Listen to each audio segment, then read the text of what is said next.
Hello बच्चों, आज हम कक्षा 9 का विश्वा इकाई यानी कि धरती की शान पढ़ेंगे। आगे के वीडियो में हमने देखा कविता की समझूती पाते हुए कविता का गान किया और साथ साथ पहला परिचय यानी कि पहली पंक्ति की समझूती पाई। अब आगे, नैनों में ज्वाल तेरी, गति में भूचाल तेरी, छाती में छिपा महाकाल है। नैनों में ज्वाल, नयन यानी आँख, आँखों में ज्वाला अग्नि भरी हुई है। तेरी गति में भूचाल, भूचाल यानी भूकंप पैदा कर देने वाली तेरी तेज गति है। तेरी छाती में छिपा महाकाल है। महाकाल जैसी शक्ति रखने वाला इंसान, कवि कहते हैं कि तेरी छाती में स्वयं महाकाल छिपा हुआ है। इतनी ताकत, इतनी वीरता तुझ में छिपी हुई है कि तेरी आंखों में आग जलती है, अगन ज्वाल, और गति में भूकंप पैदा करने वाली ताकत है। छाती में स्वयं महाकाल छिपा हुआ है, इतनी वीरता तुझ में है। पृथ्वी के लाल तेरा हिमगिरी सा भाल, तेरी भ्रुकुटी में तांडव का ताल है। पृथ्वी के लाल, लाल यानी पुत्र। कवि मानव को कहते हैं कि तू पृथ्वी का लाल है, पृथ्वी की संतान है, और तेरा भाल यानी कि मस्तक, कपाल हिमगिरी जैसा, हिमालय पर्वत जैसा विशाल है। तेरी भ्रुकुटी में तांडव का ताल है। मानव की भ्रुकुटी यानी भौवे, जिसमें तांडव नृत्य का ताल, शिव का नृत्य जिसे हम तांडव कहते हैं, ऐसी भ्रुकुटी तेरी है जो हर परिस्थितियों के सामने पूरी तरह से टक्कर ले सकती है। ऐसा ताल, ऐसा लय तेरी भ्रुकुटी में है। निज को तू जान, जरा शक्ति पहचान, तेरी वाणी में युग का आह्वान है। मानव को कहते हैं कवि कि निज, स्वयं को जान कि तू कौन है। हमें अपनी पहचान कर लेनी चाहिए कि हम कौन है, क्या कर सकते हैं। जरा शक्ति पहचान, अपनी शक्ति की पहचान कर ले कि कौन सी ऐसी बात है कि जो हम नहीं कर सकते, कौन सी ऐसी बात है कि जो हमारे लिए असंभव है। अगर हम प्रयत्न करें, कार्य की शुरुआत करते हैं, तो हर कार्य को बखूबी कर सकते हैं, हर परिस्थिति का सामना कर सकते हैं। इसीलिए पहले हमें अपनी पहचान कर लेनी चाहिए। कोई भी परिस्थिति आए, हम उसका सामना कर सकते हैं। उस परिस्थिति के सामने न झुकेंगे, न हारेंगे, न हार मानकर निराश होकर बैठेंगे। जब तक उसका सामना, उसका सुझाव न मिल जाए, तब तक हम प्रयत्न करते रहेंगे। ऐसी ताकत मानव में है। तो कवि कहते हैं कि तू अपने शक्ति की पहचान कर ले। परिस्थिति आए और तुरंत मान ले कि मुझसे नहीं होगा, ऐसा कभी सोचना भी नहीं चाहिए। हम क्यों नहीं कर सकते?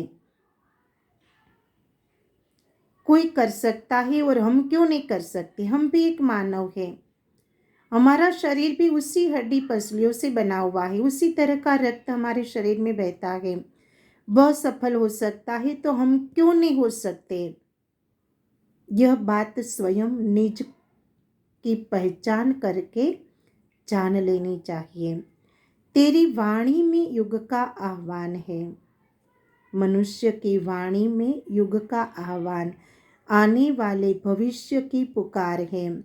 हमें सभी तरह से ऐसी वाणी, ऐसी भाषा बोलनी चाहिए जो भविष्य की रचना करने वाली हो, सकारात्मकता से भरी हुई, पूरी तरह से हमें प्रेरित करने वाली भाषा, जो युग का आह्वान करती हो, आने वाले समय के शुभ कामना पेश करती हो, ऐसी हमारी वाणी है। तो कवि का कहना है कि तेरी वाणी में युग का आह्वान है, मनुष्य तू बड़ा महान है। तीसरी पंक्ति है, धरती सा धीर तू है अग्नि सा वीर, तू जो चाहे तो काल को भी थाम ले। धरती सा धीर, धरती जैसा धैर्यवान। धरती की धीरता, धैर्यता, हम सब जानते हैं कि धरती क्या क्या सहती है। उसके जैसी धैर्यता किसी के पास नहीं है, पर कवि ने कहा कि तू धरती जैसा धैर्यवान है। धरती हम सबका बोझ उठाती है। हम जब चाहे, जब किसी भी तरह की ख्वाहिश रखी, जो कुछ भी पाते हैं धरती से, धरती पर आश्रय पाते हैं तो धरती पर ही आराम पाते हैं। भूख लगती है तो धरती को कुरेद कर दाना बोते हैं, प्यास लगती है तो धरती को कुरेद कर पानी निकालते हैं। धरती से ही हम कोयला या सोना निकालते हैं तो धरती से ही पत्थर और हीरा निकालते हैं। धरती युगों से अपने गर्भ में कई अमूल्य रत्नों को छिपाकर हम सबके लिए धैर्यता रखकर जब भी जरूरत हो हम सबको देते रहते हैं। कभी उसने हमारे बोझ का, हमारी पूरी तरह से प्रताड़ितता का कोई प्रत्युत्तर नहीं दिया। कभी शिकायत नहीं की कि मुझे बोझ लगता है, मुझे दर्द होता है। धैर्यता से सब कुछ सहती है। तो मानव को कवि ने धरती जैसा धैर्यवान कहा है। अग्नि सा वीर, अग्नि जैसा वीर शक्तिमान। अग्नि की तरह चाहे तो पूरी तरह से जो धरती के लिए, समाज के लिए, मानव या सजीव सृष्टि के लिए पूरी तरह से निकम्मा है, उसे जला देता है, नष्ट कर देता है। अपनी ज्वाला में, अपनी आग में उसे भस्म कर देता है। अग्नि जैसा वीर है तू। मानव को कहा कवि ने, तू जो चाहे तो काल को भी थाम ले। मानव में वह शक्ति है कि चाहे तो काल को भी थाम लेता है, रोक लेता है। क्योंकि मानव में वह ताकत है कि काल को भी वह रोक सकता है। पापों का प्रलय रुके, पशुता का शीश झुके, तू जो अगर हिम्मत से काम ले।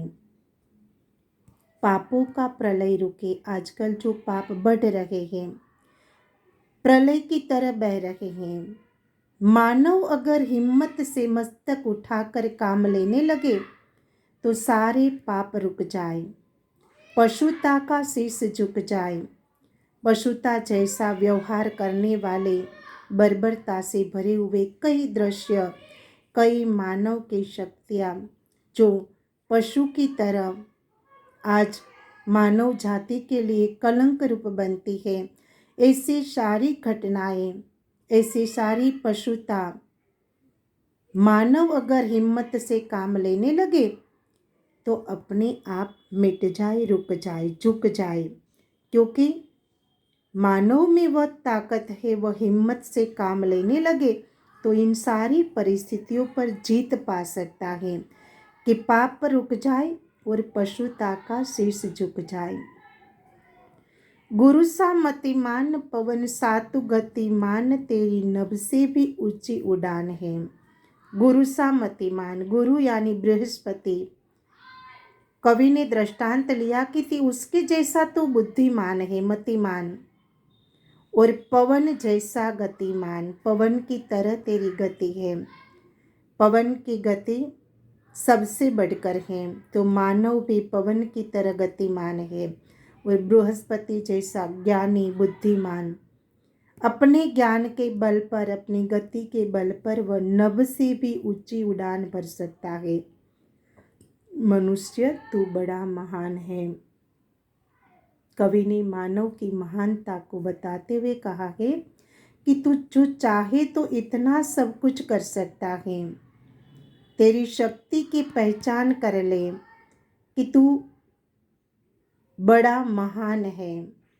तेरे लिए कोई भी बात असंभव या अशक्य नहीं है। तू जो चाहे तो सब कुछ कर सकता है, बल्कि कोई भी परिस्थिति तुझे पराजित या निराश नहीं कर सकती। जीवन में आने वाली हर परिस्थिति का सामना कर सकता है मानव।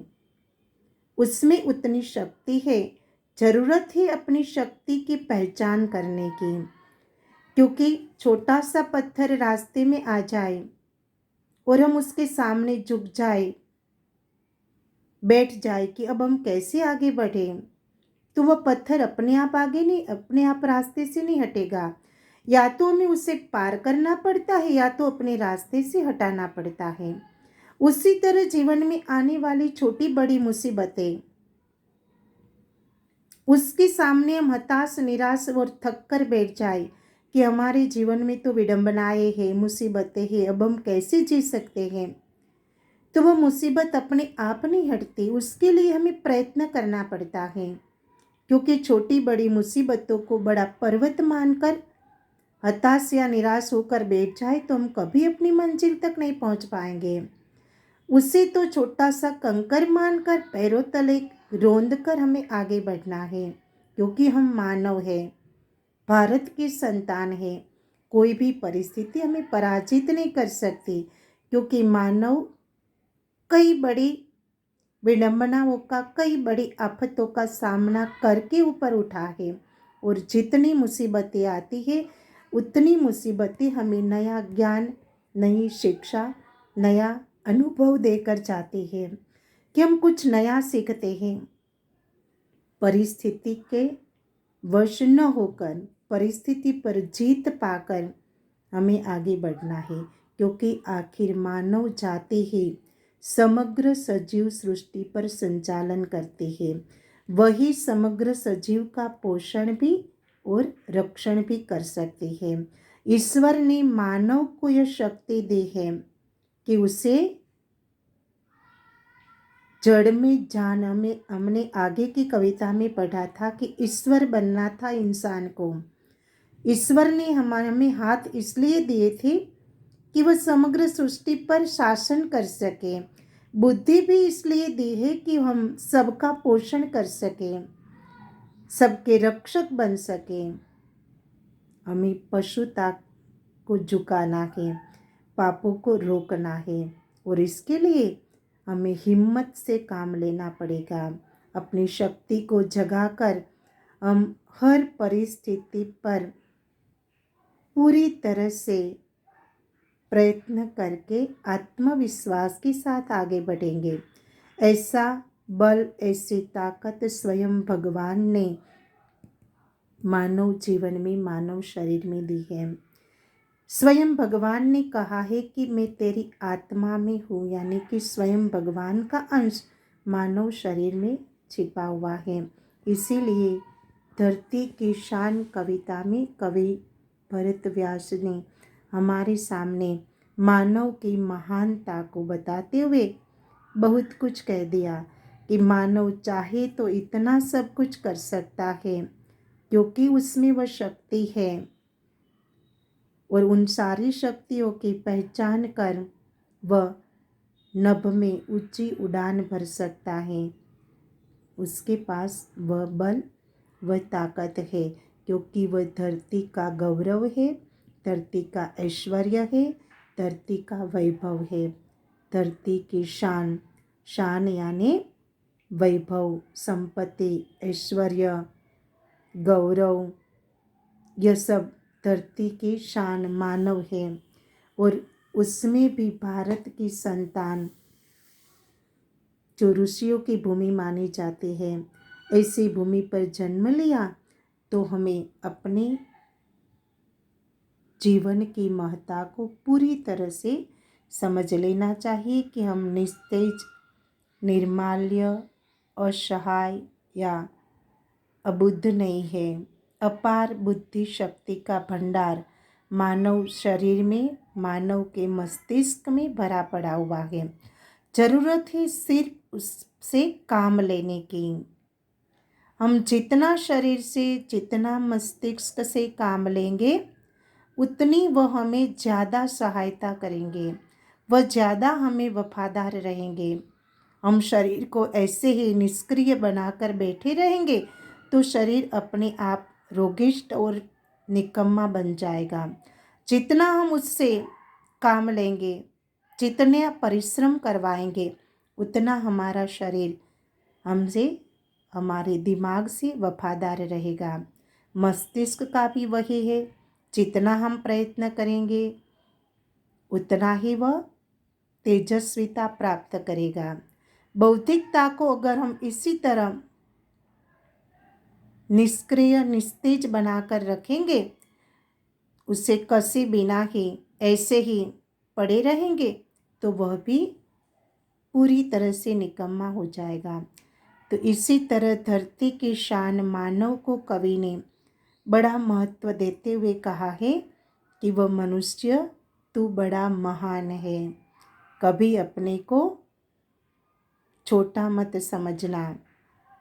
समग्र सृष्टि का श्रेष्ठ सर्जन, ईश्वर का श्रेष्ठ निर्माण मानव है और जगत में महान। जरूरत है सिर्फ हमें हिम्मत से काम लेने की। इस कविता का विषयांग हमें यही बहुत बड़ा संदेश दे जाता है कि मानव जीवन का महत्व समझकर जितना भी हो सके अपने जीवन में जी भर के जी लेना चाहिए। समग्र सजीव सृष्टि में सभी सजीवों की सहायता करते हुए सबको जीने देना चाहिए और स्वयं अपने जीवन में खुशियाँ उठाना और बांटना चाहिए। कठिन शब्द आपको लिखना है। उसके बाद इस विषयांक का स्वाध्याय काव्य भी आपको मुखपाठ करना है। आप उसे गीत की तरह गा भी सकते हैं और पूरे स्वाध्याय को अपनी नोट पोथी में लिखना है। स्वाध्याय में दिए हुए हर प्रश्न और पूरी तरह से समझकर उन प्रश्नों को पढ़कर काव्य में लिखना है।